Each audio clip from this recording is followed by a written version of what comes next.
नमस्कार, मी किरण Palkar. Crime diary news चॅनलमध्ये आपले स्वागत आहे. पाहूयात आजच्या ताज्या बातम्या. टिपर चोरीचा धक्कादायक प्रकार, अज्ञातांकडून फसवणूक. हातकणंगले तालुक्यातील कनेगाव परिसरात टिपर चोरीचा धक्कादायक प्रकार उघडकीस आला आहे. या प्रकरणात अज्ञात व्यक्तींनी सरकारी अधिकारी असल्याचे भासून चालकाची दिशाभूल करत लाखो रुपयांचा टिपर घेऊन पळत काढल्याची घटना घडली आहे. मिळालेल्या माहितीनुसार 25 एप्रिलच्या मध्यरात्री सुमारास केनेगाव हद्दीत दीपक चौकाजवळील ही घटना घडली. फिर्यादी धनाजी अरुण भोसले याच्या ताब्यातील टाटा कंपनीचा टिपर अज्ञात व्यक्तीने हुशारीने हस्तगत केला.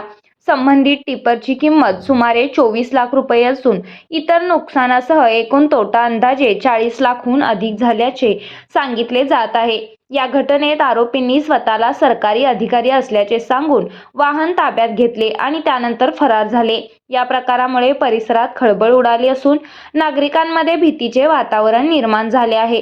या प्रकरणी हातकणंगले पोलीस ठाण्यात गुन्हा नोंद करण्यात आला असून पोलिसांकडून अज्ञात आरोपींचा शोध घेण्यासाठी तपास सुरू आहे.